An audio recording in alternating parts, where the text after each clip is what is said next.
Welcome to this video. It's a brand new day, a brand new chance to learn. I'm Mamlin. I am very excited to bring you today's video. So set your mind, ready your heart, and embrace yourself as we explore the world of speech writing. But before that, let us know first what are the learning objectives that the student should learn after this discussion. First is the student should be able to realize the rigors of crafting one's speech. The second one, the student should be able to proficiently deliver the various speeches using the principles of effective speech delivery. Last one is the student should be able to distinguish the types of speeches. Before we jump to the proper discussion, let us know first what is speech writing. Speech writing is a way of sharing your thoughts with an audience through words. It is similar to essay writing, but the tone is different from essay. As in a speech, you must grab the attentions of the audience. And for the continuation of this discussion, let us listen to the next teacher. Good day everyone. For this discussion will be tackled about schematic diagram of speech writing. These are number 1, conducting the audience analysis, determining the purpose of the speech, selecting topic, and last is narrowing the topic. And conducting audience analysis, this means audience analysis entails identifying and understand the audience and adapting your speech to their interest, level of understanding, beliefs, and attitudes. Taking an audience-centered approach is important because if the presentation is created and delivered properly, it will improve the speech writing effectiveness. Second, determining the purpose of the speech. And determining the purpose of the speech, it enables to understand what we wish to achieve at the end of our presentation. A speech typically serves 4 general purposes. This is to inform, persuade, instruct, or to entertain. The third one is selecting topic. When you tell a story, you want your audience to engage. So must choose a topic that will interest your audience. The same goes for speech. Giving you when you choose a topic, consider your audience, yourself, what topic or subject will engage the audience. Lastly, narrowing the topic. Narrowing the topic is something manageable for the constraint of your speech, something that takes time, patience, and experience. One of the biggest mistakes that a new public speaker makes is not narrowing the topic sufficiently given the constraints. So these are the schematic diagram of speech writing. There are things in writing a speech that should be considered. Number 1 is preparation. You need to research about your topic in order to widen your idea about the speech. Second is analyze the audience. You need to know your audience, whether they are young or old, in order for you to know what you should put in the content of your speech. Third one is decide on the tone of the speech. Number 2 is the introduction. We should introduce ourselves in a crowd in a simple way only. No need to use extravagant words. The third one is the body. In this part, you should gather facts and have supporting materials such as figures and evidence. Next is the fourth step. The fourth step is to ask for feedback on your audience. There's always room for improvement. You should also make adjustment with regards to the errors in your speech, like grammars and the punctuations. Number 5, and the last step, is the conclusion. You should summarize your main point and while also leaving a lasting impression on your audience. The topic that I'm going to discuss is about informative speech. An informative speech is one that intends to educate the audience on a particular topic. The topics covered in an informative speech should help the audience to understand the subject better and to remember what they learned later. The goal of this type of speech is to persuade the audience to the speaker's point of view. There are 4 types of informative speeches. The first one is speeches about objects.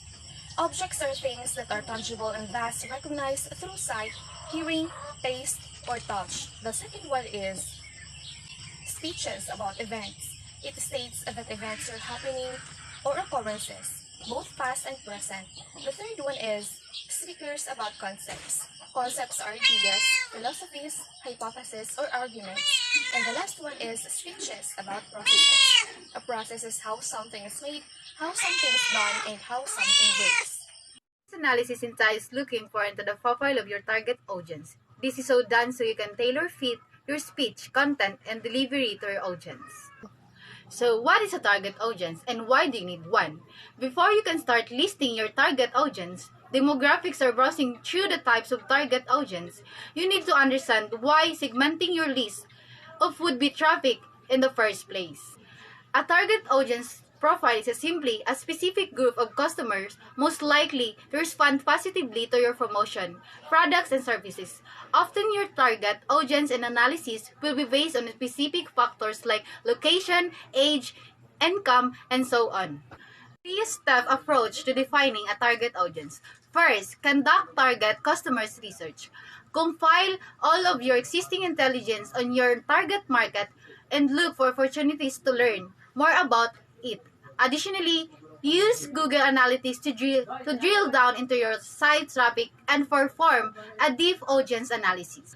Second, analyze the market. Review your competitors' marketing efforts to better understand what you're up against. Likewise, you want to be aware of any other campaigns your business is currently running, as you don't want to cannibalize your share of your audience attention. Third, define the audience. Fair hard data and thorough understanding of your audience needs. Answer questions like, what problems does your products or service solve? Which demographic characteristic influence the decision making? For you, what is demography? Demography. This is the example of demography. Age range, male to female ratio, educational background of one person, and of course it includes the affiliations or the degree program taken by one person, and of course it's the nationality. It includes also the social economic status. That's the example of demography. The profile includes psychology.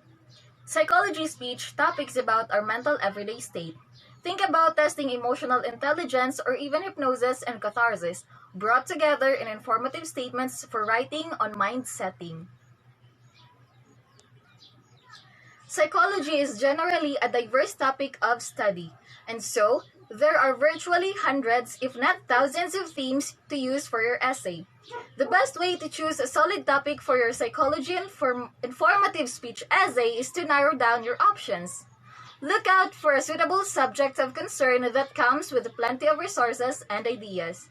Narrow your focus on a unique brand of psychology if possible, as this will open up many ideas and ease your work of combining them to come up with one unique and informative essay. You might want to narrow down your psychology informative speech essay topic to subjects such as person perception, nonverbal communication, social control and cults, and many more. Some of the related topics in psychology speech are child development research paper topics, media essay topics, argumentative essay topics for college, Holocaust research paper topics, computer science thesis topics, persuasive speech topics, and mental illness essay topics. Good day everyone. Today we will talk about situation. When we say situation, it is the way something positioned as compared to its surroundings or the status of the circumstances or the combination of circumstances at a specific point in time. It includes also the time, venue, occasion, and size. Hello everyone. Now I will teach you what is the meaning of editing, revising, and rehearsing. First, what is editing or revising? Editing or revising are the stage of writing process in which you improve your work before conducting a final draft. During revising, you add, cut, move, or change information in order to improve your content. Editing and revising your writing speech improve connecting error in mechanic much such as grammar, punctuation, capitalization, unity and coherence, and other more. Now, what is rehearsing? Rehearsing gives you an opportunity to identify what works and what does not work for you and for your audience. And what is rehearsing is important. It is important because it allows you to practice the different part before you actually deliver the total speech on the audience. Rehearsal is important. It is important. Why? Because you put the effective part back together and create a total speech and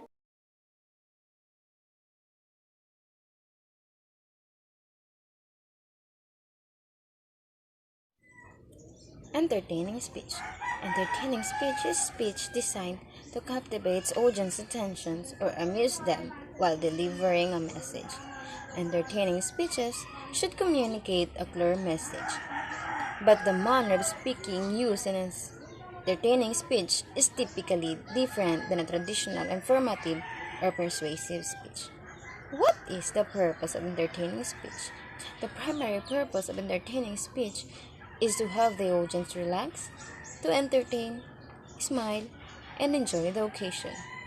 This speech should have a central theme or focus. The sole purpose of this speech is to have the audience enjoy the presentation.